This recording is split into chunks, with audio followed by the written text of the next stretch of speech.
I'm here with David Coleman, Principal Character Designer for the Prodigy. He's an Emmy Award-winning artist who's created character designs for such great animated films as Polar Express and Open Season.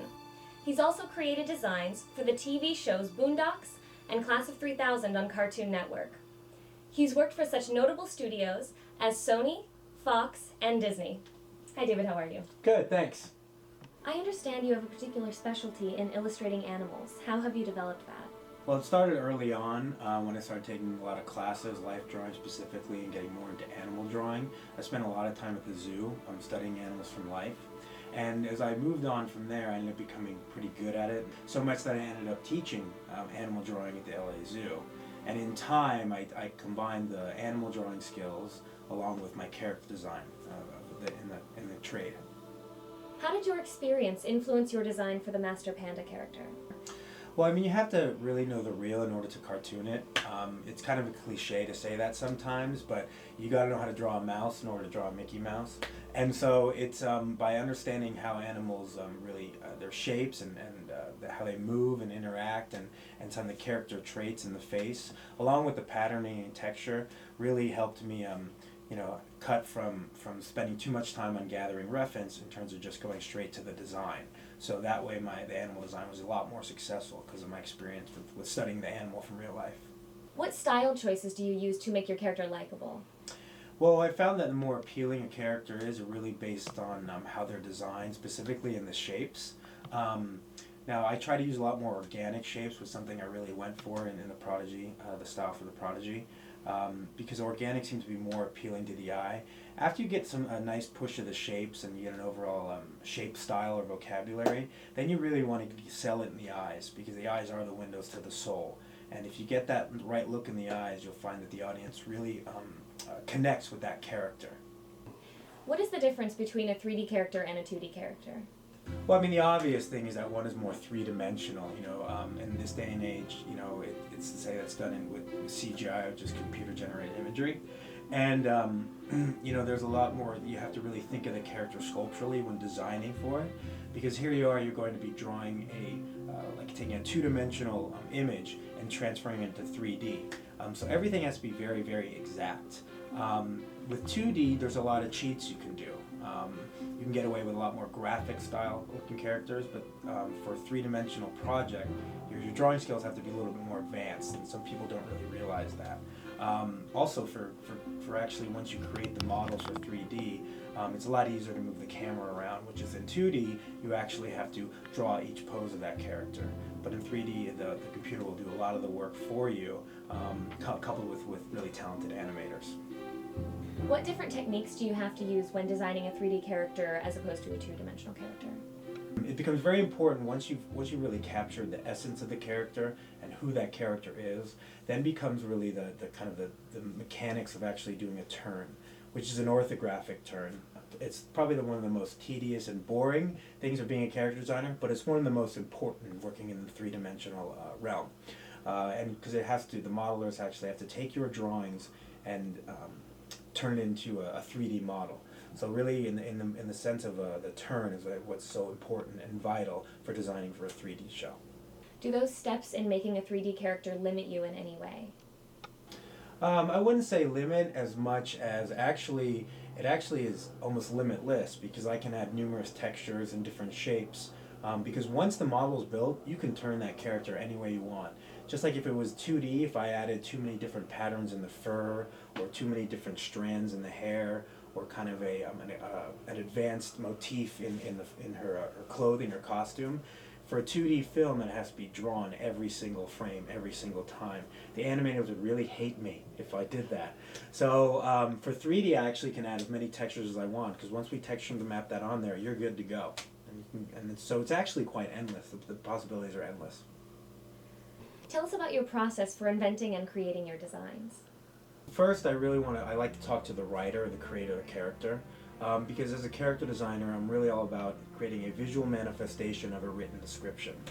So I want to get into the head of the writer or the creator, figure out what they're seeing with the character, and then go from there. I then will do kind of a series of concept sketches, really loose, trying to find who that character is, maybe even starting to address the style. Once we get something that's really working with the vision of the show, then I will actually tie it down and create like a completed design. And hopefully we're really going to get what the creator wants, because at the end of the day, it's all about getting what they initially envision about that character. Could you show us how you create one of your illustrations? Okay, initially when I first start out, you kind of want to start with simple shapes. And once you get a nice appealing shape or something that's working for you, you move on from there. Is it difficult to do this on a screen as opposed to on a piece of paper? Actually, it becomes a little bit easier in the state of production and such.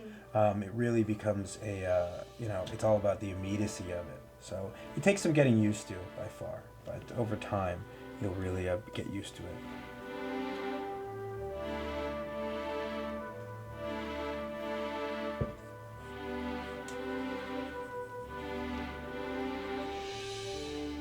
And there's the finished sketch.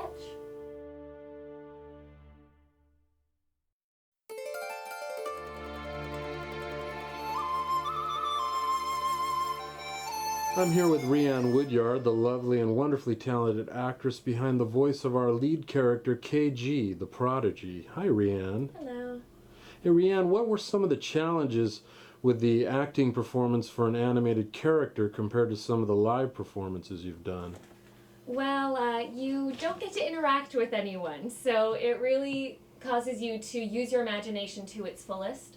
And it's also very challenging to find that balance between not giving it too little because you don't have your facial expressions to back you up, and not giving it too much because you're only using your voice. Yeah, well, the bigger they are, the harder they fall. Yeah, well, the bigger they are, the harder they fall. Well, you seem to capture the essence of KG with your voice. Was that hard to do? KG has this wonderful innocence and bravery to her that I think we can all relate to when we were children. So I just kind of tapped into that, and then it wasn't hard at all. You said the very words you weren't supposed to say! Oops. You said the very words you weren't supposed to say! Well, what do you admire about the Prodigy character? I think I admire her selflessness the most. I think that we can all relate to wanting to strive to have that. And I think that it makes her all the more beautiful. Well, do you see any similarities between KG and yourself? Oh yeah, we both kick butt. I kick butt. That's right, you do kickboxing. Yes I do. I'm a dancer, and I decided I wanted to learn some other kind of physical movements, and so I decided to go to martial arts, and I started Muay Thai kickboxing. Oh. And yeah, it just kicks your butt. It's wonderful. Oh, great. Well, thank you for all your hard work and talent that you've put into this film. You've been a wonderful actress, and you really captured the heart and soul of KG. Thank you. It was so much fun.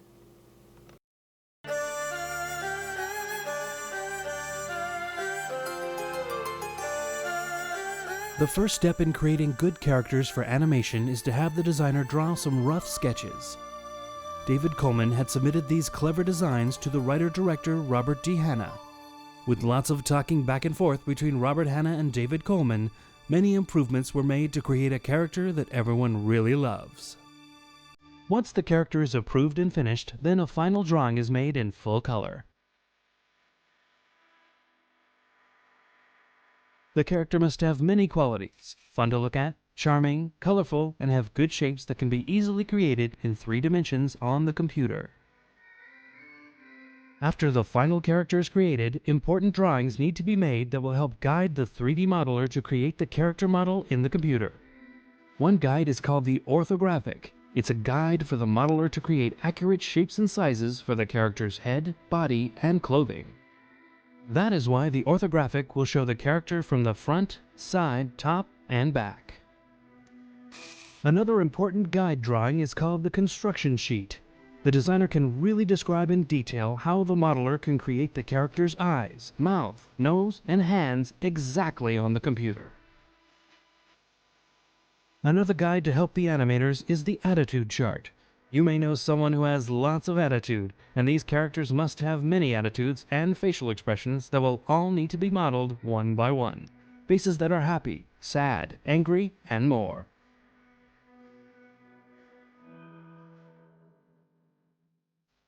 The animators will also need a guide to show them how to make their character move. This guide is called the animation chart. It shows many moves and positions that each character will make and can be very helpful so that the animator can give his character style and all the right moves.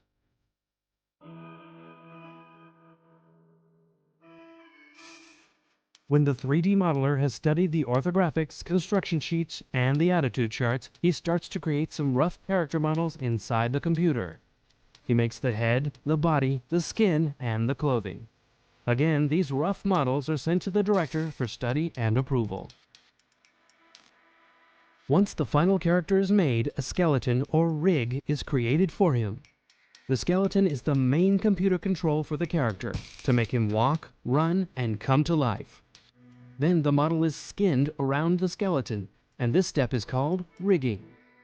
The director, character designer, and 3D modeler all work together to make the models their very best.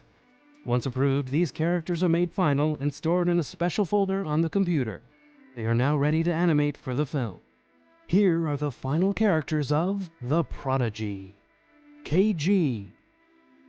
Master Panda, also known as the Boss Bear. Prince Po. Lee the Elfin Wizard. The Ghost Warrior. Princess May. Jen Gon. And the Dragon King.